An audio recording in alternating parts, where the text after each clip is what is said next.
फिर पेरेंट्स से मुखातिब कौन होगा? ये नहीं होना चाहिए कि पेरेंट्स सीधे जाके डायरेक्ट कुक से बात कर रहे हैं कि भाई मेरे लाल को तो तुम बादाम ज्यादा खिला दो, इसके वाले में जरा घी डाल देना। वो सिस्टम काम नहीं करेंगे यहाँ। मान लीजिए महीने का 30,000 का खर्चा है सबका, तो आपको 4 पेरेंट्स ऐसे ढूंढने पड़ेंगे जो 30,000 दे सके कंफर्टेबल, नहीं तो सिस्टम चलने से पहले ही फेल हो जाएगा। पहले आप अपने आप को तो सक्षम करेंगे ना, खुद अपने आप को इनेबल करेंगी सिस्टम्स को चलाने के लिए, तो आपको कॉमन एंड इजी पॉइंट्स को ढूंढना पड़ेगा कि वहां से शुरुआत। अब आप सोचें कि मुझे तो भाई 100 मीटर की रेस करनी है और आप पहले ही कह दें कि नहीं नहीं इसमें रिजर्वेशन है, इसमें तो हमें वो व्हीलचेयर वाला भी लेना है, तो भाई फिर व्हीलचेयर वाले को लेना है, तो फिर हम धीरे धीरे दौड़ेंगे, फिर दौड़ने का मकसद खत्म हो गया। तो मतलब मैं एक बहुत प्रैक्टिकल सी बात कह रही हूँ। तो जब आप 4 लोगों का भी बनाएंगे तो उसमें भी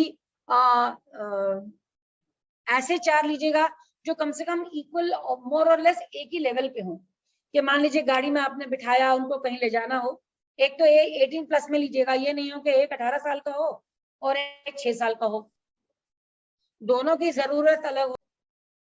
तो ये सब चीजें हैं, ये चीजें 1 घंटे के टॉक में मैं कंसाइज करके आपको नहीं दे सकती हूँ, but I am giving you a fair picture कि कॉमन ग्राउंड ढूंढिए,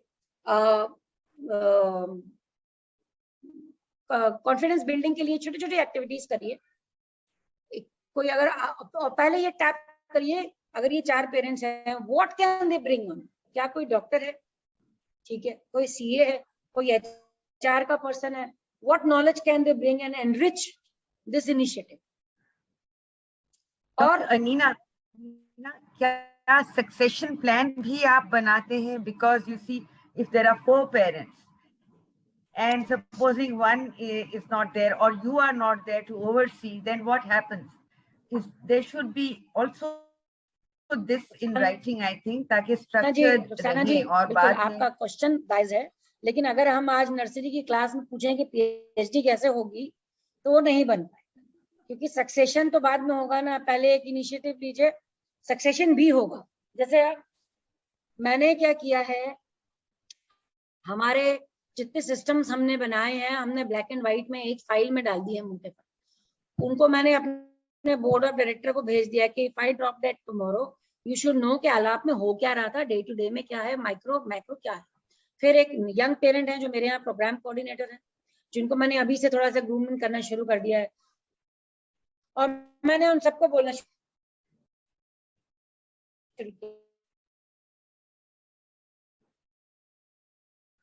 स्टाफ को भी बोलना। मेरा स्टाफ बताता है रिस्पॉन्सिबिलिटीज है, मुझे से क्या रिश्ता है, बाप से क्या लड़ाई है, माँ से क्या लड़ाई है, बीवियों से क्या खटखट, मुझे सब पता है।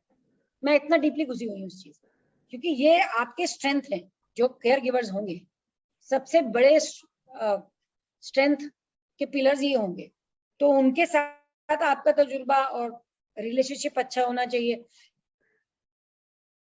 जब अच्छा होगा तो हो सकता है इन्हीं में से कोई निकल के आए जो इतना अच्छा हो जाए कि आपके जाने के बाद उस पूरे उसको समझेगा।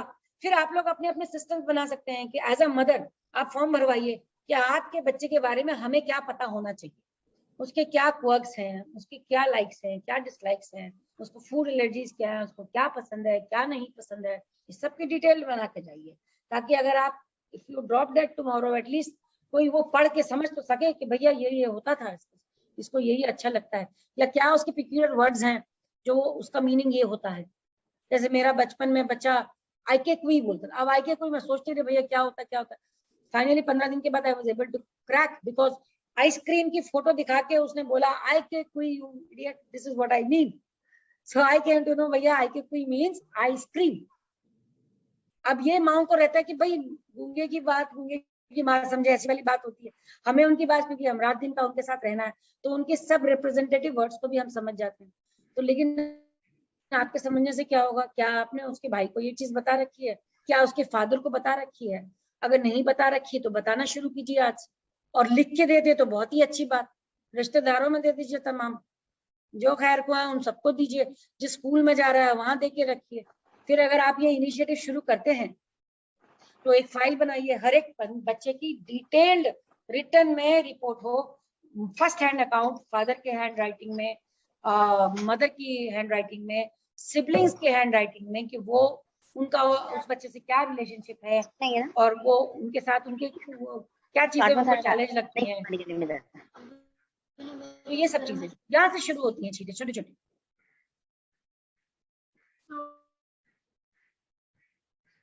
नीना जी, मैं आपने पिछले सेशन में एक मैंने ज्वाइन किया था जिसमें डिटैचमेंट पे बात की थी, क्योंकि हम लोग अपने बच्चों को अपने से अलग नहीं करना चाहते हैं, तो वो मुझे बड़ा अच्छा लगा था।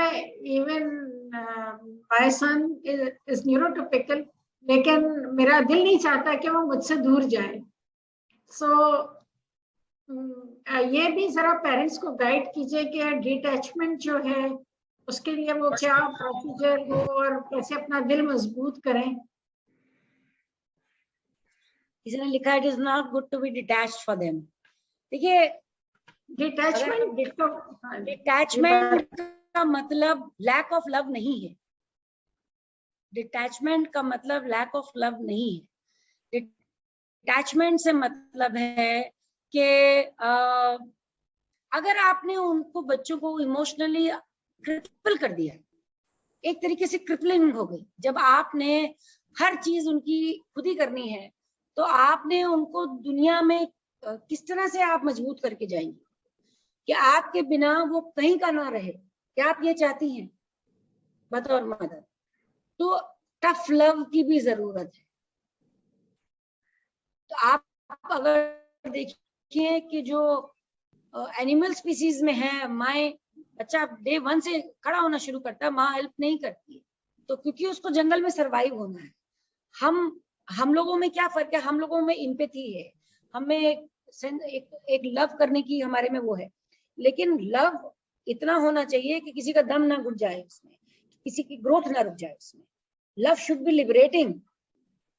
लव से आपको जकड़ना, अगर जकड़न नहीं होना चाहिए। Love means you liberating your. एक पौधे को जब आप छोटा सा, जब वो अंकुरित होता है, आपको उतना ही पानी देना है कि वो पौधा बन जाए। इतना पानी नहीं देना है कि वो मुरझा के वहीं पे मर जाए। ये फर्क है लव और डिटैचमेंट। आज मेरा बेटा आता है ये, और मुझे इस चीज को करने में 6 साल लगे हैं, क्योंकि मैं नहीं चाहती थी। मेरे पास ऐसे रोज केसेस आते हैं। 70 साल की मदर है, कब्र में पांव लटके पड़े हैं, लेकिन बच्चे को नहीं छोड़ने को तैयार है। मैं मर जाऊं तब देख लेना। उसके बाद उनके बच्चे आए हैं जो खुद 35 साल के हैं, 36 साल के हैं, उनकी खुद के 6-6 साल की बच्ची हैं। मैम, ये मेरा भाई को मैं रख तो चाहूँ, लेकिन ये मारता है, जब एजिटेट हो जाता है तो मेरी 6 साल की बेटी है, मेरे को काम पे जाना पड़ता है, पीछे से कैसे देखूंगा। अच्छा, मारते क्यों है? क्योंकि वो भी एक तरीके का बिहेवियर है। ओवर द टाइम उनको एक्सप्रेस करने का, आर्टिकुलेट करने का कोई एवेन्यू नहीं मिला है, तो वो बिहेवियर फॉर्म हो गया।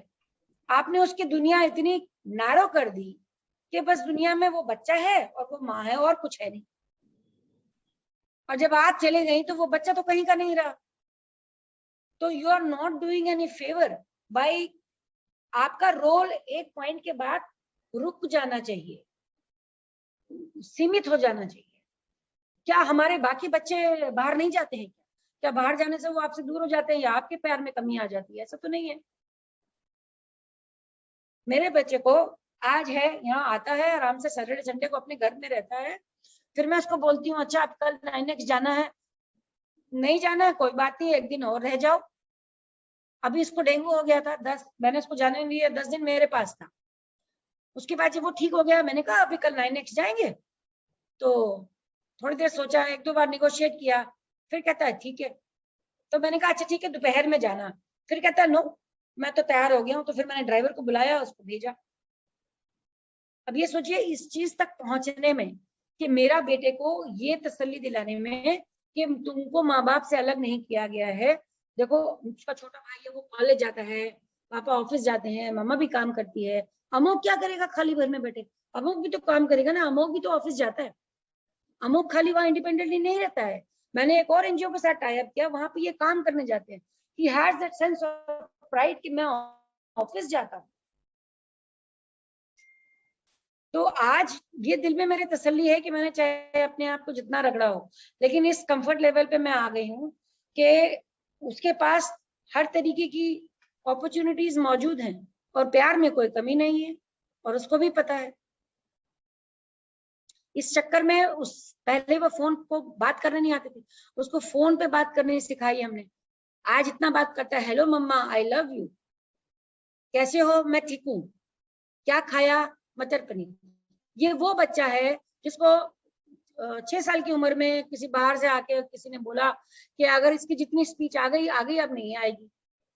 मैंने उस बात को ही लात मार के बाहर निकाल दिया। मैंने कहा ऐसी की तैसी में जाओ, कोई नहीं कह सकता मेरे बच्चे को कि तुम ये नहीं कर सकते। मेरा बॉस मेरे से ऐसे ही के काम करवाता था, अरे ये तुम्हारे से नहीं हो पाएगा, और मैं रॉकेट की तरह अच्छा कैसे कह दिया नहीं हो पाएगा। तो आपका जो एसेंस है एज अ मदर, वो स्ट्रेंथ देना है, उसको कमजोर करना नहीं है। That is detachment. आपको बच्चे को मजबूत बनाना है, उसके लिए मजबूत होना ठीक है, लेकिन उसको भी साथ साथ मजबूत बनाना है। That is independence. इंडिपेंडेंस का मतलब ये नहीं है कि आपने किसी दूर दराज हॉस्टल में डाल दिया, अपने हाथ साफ कर लिए, आप बैठे हैं। नहीं, वैसे तो कोई भी नहीं करेगा, लेकिन चैन आना जरूरी है। अगर आप गिल्टी रहेंगी तो पेरेंटिंग की क्वालिटी गलत रहेगी। असर्टिव पेरेंटिंग होनी चाहिए। आउट ऑफ गिल्ट होगा तो आप क्या करेंगे कि आपको मालूम है आप में क्या कमी है, आप किसी और के ऊपर जाके ब्लेम करेंगे जब कुछ और होगा, क्योंकि बिहेवियर्स घर से आते हैं, वो वहां ले जाएगा। एजुकेटर से तो आप उम्मीद करेंगे कि वो तो बिल्कुल परफेक्ट सब बिहेव करे, लेकिन घर में आके वही मेरा लाल, उसको मुंह में खाना डाला जा रहा है, सब कुछ वहीं बैठे बैठे दिया जा रहा है, लेकिन क्लास में आप उम्मीद करिए वो आइडियल बिहेव करे, क्योंकि वो तो वहां जाके भी लेटेगा, क्योंकि घर में भी लेटता है। माँ मुंह में, वो तो शहंशाह है, उनके तो मुंह में अनार दे दिया जाता है, वो खाते हैं। तो ये किस काम का है? ये किसी काम का नहीं है। ऐसी बात नहीं है कि मुझे यहाँ ब्लेम नहीं किया, मेरे पीछे बहुत लोग बातें करते हैं, अरे ये तो आराम करती हैं, ये तो मजे करती होंगी, इनका बेचा तो हॉस्टल में है, ये तो किट्टी करती होंगी, ये करती होंगी। आज मैंने उसको जब सक्षम किया, मैं पूरे इंडिया में जितने पेरेंट्स ग्रुप से बात करती हूँ और मैं ये कहती हूँ, इट डजंट मैटर कि आप किस तरीके का मैकेनिज्म बनाती हैं। I do not pedal one certain kind of solution. आपको सॉल्यूशन ढूंढना है। अगर आपको लगता है कि आपके घर में रह के आपके सपोर्ट सिस्टम में वो काम कर जाएगा, तो करिए ना। क्या घर के वो सारे काम कर सकता है? आप कर लेती हैं, नहीं कर लेता तो क्यों नहीं कर लेते? तो फिर आपकी गलती। Nina, few parents are they wanted to have some questions. Anila, पूछे? Thank you. Hello, Nina. My name is Anila. I'm a sibling of an autistic brother who is 47 years old. So I live in Scotland at the moment. और आप बहुत wonderful काम कर रही हैं. Hats off to you.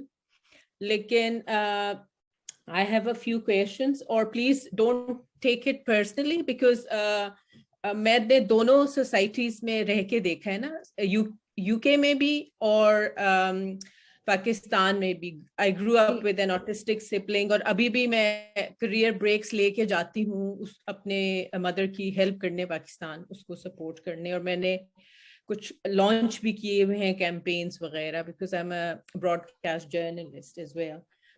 तो यहाँ पे मैंने हमारे जो माशरे हैं, जैसे साउथ एशिया रीजन है, सिमिलर जैसे आप कह रही थी कि एक सेंसिबिलिटीज भी हैं, इश्यूज भी हैं, तो हम लोग बड़े जज्बाती लोग भी हैं और हम खुद ही चूंकि हमारी स्टेट्स इस तरह की रिस्पॉन्सिबिलिटी नहीं उठाते जैसे कि यूके की हो गई या अदर यूरोपियन कंट्रीज, तो पेरेंट्स को, सिबलिंग्स को खुद ही बहुत सारे काम करने पड़ते हैं, विच इज ऑब्वियसली एक सोल्यूशन ऐसे सोसाइटीज में फिर वही होता है. लेकिन लॉन्ग टर्म और एक अच्छा सोल्यूशन वही है जहाँ पे कि स्टेट की रिस्पॉन्सिबिलिटी हो, जो वल्नरेबल पॉपुलेशन है किसी भी कंट्री की. जब तक स्टेट नहीं रिस्पॉन्सिबिलिटी लेगी, जैसे अब यूके में अगर हम फिलहाल ऑटिज्म पे ही फोकस करते हैं, जो ऑटिस्टिक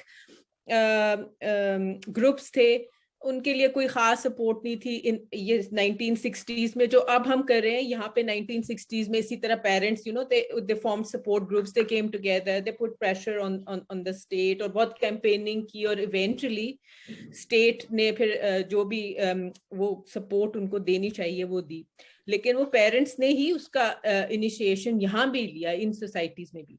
तो ये सब चीजें बहुत अच्छी हैं, लेकिन ये सस्टेनेबल नहीं हो सकती, बिकॉज एज अ सिबलिंग आप मेरा ख्याल है कि शायद सलमा, मैं और रुखसाना, बिकॉज मैं इन्हीं लोगों के साथ मेरा थोड़ा बहुत तारुफ है, हम 3-4 वो लोग हैं जिनके, या और भी होंगे आई एम श्योर, जिनके बच्चे या भाई बहन अब इस उम्र में 50-50 साल के हैं, वो मतलब वो ओल्डर एडल्ट्स हैं जो स्पेक्ट्रम पे लोग हैं। तो हमने काफी लॉन्ग एक स्ट्रगल की है और ऑब्जर्वेशन देखी है।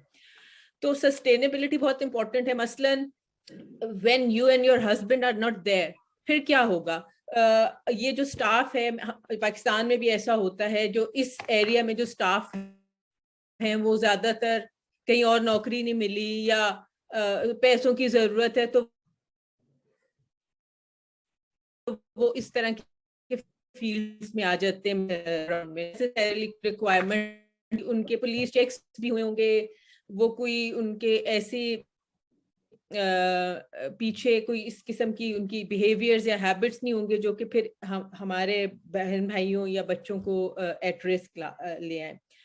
फिर डिटैचमेंट की आप बात कर रही थी, बिल्कुल आई टोटली एग्री कि बात ये इंडिपेंडेंट लिविंग, हम चाहते हैं कि ये लोग इंडिपेंडेंट लिविंग करें, और ये जो अकोमोडेशन, मैं भी इस पे कुछ काम कर रही हूँ पाकिस्तान में कि ये इंडिपेंडेंट लिविंग करें with dignity and with safety.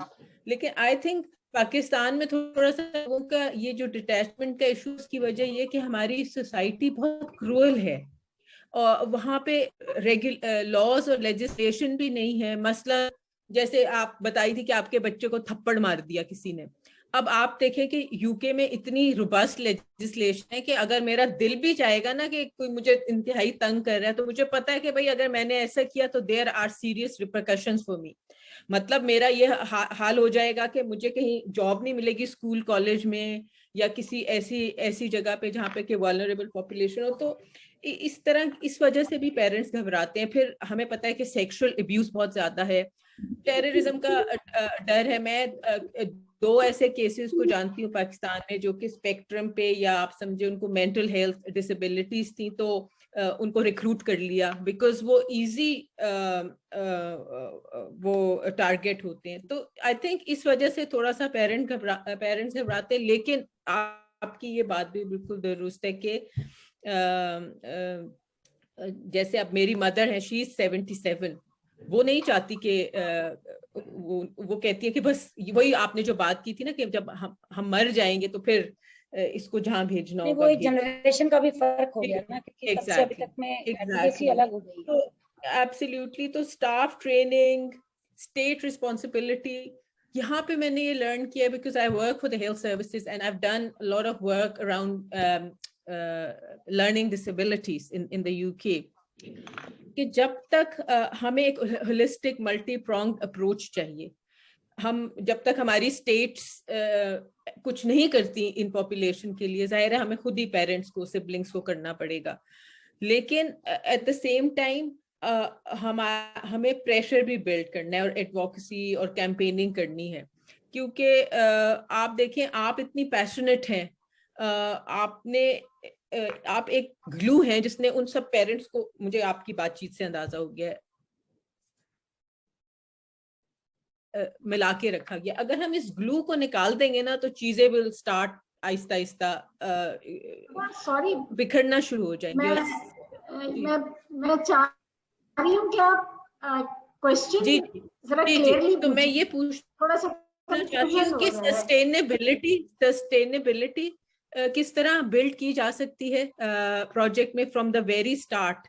ये सब चीजें देख के कि अगर स्टाफ हमारा चला जाता है तो हम ट्रेन स्टाफ कहाँ से लाएं, क्योंकि फिर हम ये तो नहीं कर सकते कि हम फिर 2 साल लगाएं एक न्यू स्टाफ को ट्रेन करने में। अनीला जी, मैं आपका क्वेश्चन समझ गई, पूरा सार समझ गई, क्योंकि ये यहाँ जितने फादर्स हैं, सबसे पहले ये उनका क्वेश्चन फादर्स मैं उनको पूछती हूँ कि अगर आज की तारीख में आपके पास क्या सोल्यूशन है, तो जीरो हो जाता है उनके पास। ठीक है, मैं आपको भी बताती हूँ, हमें बहुत ही प्रैग्मेटिक अप्रोच लेनी है। ऑफ कोर्स आइडियली मैं क्यों चाहूंगी कि हम अपना हार्ड मास जलाएं, ये स्टेट की रिस्पॉन्सिबिलिटी है to look after. I don't know about Pakistan, but India has in 2008 ratified with UNCRPD. Rukhsana जी आपको पता है UNCRPD, United Nations Civil Rights for Persons with Disability, ये UN का नया चार्टर आया था, which was very revolutionary. ठीक है, They've also India, ratified it, but we are Pakistan also not, ratified. but we are practically हमारे laws अभी तक change नहीं हुए हैं CRPD के मुताबिक, तो हम क्या बात करें कि गवर्नमेंट कहाँ से अभी सपोर्ट करेगी, अभी नहीं करेगी। तो मैं आपको बताती हूँ कि हमारे यहाँ तो इंडिया में PWD एक्ट बना ही 96 में था, आजादी के कम से कम नहीं तो 40-45 साल का। ठीक है, तो आपके यहाँ कब बना मुझे नहीं मालूम। हमारे यहाँ PWD इससे पहले तो सबको कुछ को ऐरे गहरे को पागल करार करके पागल खाने में ठूस के उसकी जायदाद हड़प लेते थे, या ज्वाइंट फैमिलीज में हमारे वाले बच्चे खप जाते थे। ठीक है, अभी आपको हमको अभी होलिस्टिकली समझना पड़ेगा इस चीज को। मैं फिलहाल जब आज मैंने बात शुरू करी, मैं एक पहलू को ले रही। अच्छा, आपने ये क्वेश्चन पूछा, बहुत इंपॉर्टेंट है। मुझे लगता है हमें सीरीज ऑफ इस तरह के डिस्कशंस करने चाहिए so that you get a complete holistic picture. एक ड्राइंग रूम में बैठ के ये कहना कि ऐसा होना चाहिए वैसा होना चाहिए, हम लोग सब कहते हैं, लेकिन अगर आज आपकी उम्र 70 की है और आपका बच्चा 50 साल का है, तो अगर मैं ये सवाल पूछूं कि पिछले 70 सालों में 50 सालों में आपने सरकार से कितनी देर बात करी, या आपके टाइम में आपके दौर में कितनी एनजीओ थी जिनके साथ आपने काम किया, तो ये होगा कि ऐसी बात नहीं है कि हर जगह एनजीओ ने काम किया है, हमारे यहाँ भी किया है। अभी जाके हमने पार्लियामेंट के सामने धरने दिए थे। I represented my Delhi state from the autism community while we were drafting the new RPWD Act, autism को उसमें डाला जाए, उसके मारामारी में 3 साल हमने रगड़े अपनी एड़ियां। फाइनली जब बिल बन गया तो हम पार्लियामेंट में गए, क्योंकि 3 ड्राफ्ट सामने थे जो कि पार्लियामेंट सेशन खत्म होने से पहले सब लगे हुए थे। एक था विटनेस प्रोटेक्शन प्रोग्राम, एक था स्ट्रीट वेंडर्स बिल, और एक था हमारा। गैस किसको पीछे धकेला गया? हमारे वाले, क्योंकि हमारा वाला वोट बैंक नहीं। पहले 2 वाले पास हो गए, उसके बाद पार्लियामेंट हो गई डिसॉल्व, उसके बाद वो 1 साल और चला गया, उसके बाद अब जाके रोते झीकते हमारा कोई 2016 में तो नया RPWD एक्ट आया है जिसमें 21 नई डिसेबिलिटीज को इंक्लूड किया गया, जिसमें ऑटिज्म भी है। अभी उसके बाद 2 साल कोविड को हो गए, हमारा सेंसस होना था कि पता तो चले कि हमारे देश में ऑटिज्म की पॉपुलेशन है क्या। सब बाहर के आंकड़े लेके अनुमान लगा लगा के सब आए दाएं बाएं बोलते, कोई बोलता है 250 में एक है, कोई कहता है 50 में एक है, कोई कहता है 500 में एक। जब मैं इतनी बड़ी सो कॉल्ड एडवोकेट अपने बच्चे का 18 साल के होने के बाद सर्टिफिकेट ले जाती हूँ, यहाँ के जो सिविल हॉस्पिटल के जो हेड है वो कहते हैं हमें ऑटिज्म का असेस करना ही नहीं आता है, उन्होंने फिर MR लिख दिया। मैंने बस उसकी बंदे की गिरबान ही नहीं पकड़ी, जबरदस्ती करके मैंने स्लैश करा के ऑटिज्म लिखवाया। अब ऐसे में मैं सरकार की वेट करूं? मैं खुद 50 की हो गई हूँ कि वो सुबह कभी तो आएगी जब सरकार जागेगी। वो तो कह रहे हैं हाँ ये डाई ले आशा किरण में डाल दीजिए अपने बच्चे को। हम और आप जिस तबके से आते हैं, क्या हमारे बच्चे लोअर इनकम मिडिल क्लास या गरीब बच्चों के साथ, वो आशा किरण एक हमारे यहाँ संस्थान है, 2016 में वहां 4 बच्चे एक ही सर्दी में मर गए, शेयर नेग्लेक्ट। अब आप देखिए हमारे यहाँ की पॉपुलेशन इतनी ज्यादा है और ये हम खासतौर से जो ऑटिज्म कम्युनिटी है वो पीछे धकेलती जाती है in the list of priority. तो हमको प्रैग्मेटिक होना पड़ेगा। यू आर सस्टेनेबिलिटी की बात, अगर आप बिजनेस भी शुरू करती है, देव से कोई आपको सस्टेनेबिलिटी की बात नहीं करे। आज ये फ्लिपकार्ट है, अमेजोन है, फेसबुक है, ये सब कहीं ना कहीं किसी एक रूमानी आदमी ने गैराज में एक कॉन्सेप्ट क्रिएट किया था और आज वो पूरी दुनिया के मालिक बने हुए हैं। उस टाइम किसी ने सस्टेनेबिलिटी का पूछा होता, उनको कुछ पता ही नहीं होता। लेकिन 0 पे खड़े होने से तो अच्छा है कि आप 10 पे खड़े हैं। आपके पास आज कम से कम मैं 10 लोगों को आज की तारीख में मैं सपोर्ट तो दे रही हूँ, मेरा जज्बा है। और मैं आपकी बात से बिल्कुल मानती हूँ कि ये सिंगल पर्सन सिंगल बॉडी से नहीं चलेगा, क्योंकि ये मैंने पुरानी एनजीओज में देखा है। लेकिन हमारा नेक्स्ट स्टेप क्या है, मैं अगर अलाप की बात करूँ, नेक्स्ट स्टेप है कि हम छोटी सी जमीन लेके उस पे कम से कम 10-12 लोगों का मैं एक जॉइंट फैमिली सिस्टम ही समझ लीजिए, एक जॉइंट बना के मैं उसको खड़ा करना चाहती हूँ। एक बार जब मैंने वो खड़ा कर दिया, उसके बाद मैं किसी बड़ी एंटिटी के पास जाके बात करने की होती है कि भाई ये मेरी कैपेसिटी बिल्डिंग है, अब आप मुझे आपका हैंड होल्डिंग चाहिए।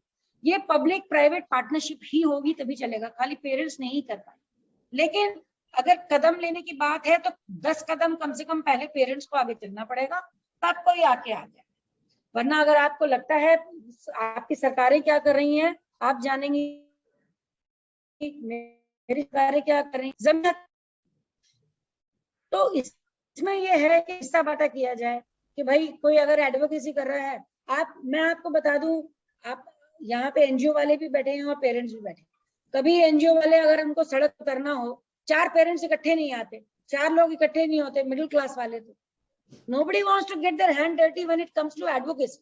Everybody wants results. But उस प्रोसेस में जाने के लिए कितने लोग आगे आते हैं, ये हमारे मिडिल क्लास की त्रासदी है। तो हम इसके ऊपर बैठ के ड्राइंग रूम में 4 दिन चर्चा कर सकते हैं, मेरे पास आपकी हर एक बात का जवाब। मैंने स्कॉटलैंड का कभी मैं यूके में गई थी, मैं अपने बेटे को लेके गई, एंड ऑफ कोर्स देखिए वो लोग हमसे, पहली बात तो एक तो कम वक्तों ने 200 साल हमारे ऊपर राज करके हमारी ऐसी तैसी करी, पहली बात तो हमें 200 साल पीछे कर गए, अब अपने आप को सुपीरियर समझते हैं। ऑब्वियसली उनकी जो क्वालिटी ऑफ लाइफ है हमसे कहीं ज्यादा बेहतर, उनका बेसिक्स, उनके जो बेसिक्स हैं वो पूरे हो चुके हैं। उनके लिए स्टेट, उनकी पॉपुलेशन कम है, हमारे तो मुल्क में इतनी पॉपुलेशन है क्या, हमारी तो हर चीज वही खा जाती है। तो इसमें सिविक जो कम्युनिटीज हैं, we will have to come together. जब हम आएंगे, बात हम साथ में जुड़ेंगे, तब हम सरकारों को बेटर तरीके से आंसरेबल बना पाएंगे। वरना उनको समझ ही नहीं है, उनको पता ही नहीं ऑटिज्म क्या होता है, हमको जाके बताना पड़ता है। अब हमारे यहाँ की बहुत सीनियर मोहतरमा है, सब लोग जानते होंगे उनको, वो कहते हैं यार मैं थक गई एडवोकेसी कर करके, अभी कोई और करे। तो ये देखिए, ये रिले है अनिला, इसमें सबको हिस्सा बांटा करना पड़ेगा। क्या होना चाहिए एक मुद्दा हो सकता है, लेकिन हम क्या कर सकते हैं आज की तारीख में, पहले तो उससे शुरू किया जाए। करती रहेंगी सरकारें भी काम करती रहेंगी, जब तक सिविल सोसाइटी स्ट्रांग नहीं होगी, सरकारें, all the governments are our own reflections, I'm sorry to say. हमारी नाकामयाबी हमको सरकारों में दिखती है as a collective। तो ये हम लोगों का है, हम लोग अभी भी बस हम क्या करें, हमारी जो 200 सालों की गुलामी में हम अंग्रेजों भारत छोड़ो वाले मोड से खत्म नहीं हो रहा हमारा। हम लोग अभी भी राइट बेस्ड सोसाइटी हैं। हमारे फर्ज क्या हैं उसके ऊपर हम अभी भी लीन नहीं करते। तो हमें कहीं ना कहीं इसमें बैलेंस लाना पड़ेगा। अगर हम जहाँ बैठे हैं, हम अपने कंफर्ट्स में बैठे हैं, अल्लाह ताला के फजल से हम एसी रूम में बैठे हैं, आज आप और हम जूम पे बात कर रहे हैं। आपके ही मुल्क में कितने लोग हैं, हमारे ही मुल्क में कितने हैं जिन्होंने वाईफाई क्या होता है उन्होंने सुना नहीं है, कंप्यूटर क्या होता है, उनके गाँव में बिजलियां नहीं है अभी भी। अब सरकार पहले उनको देखेगी या हमें देखेगी?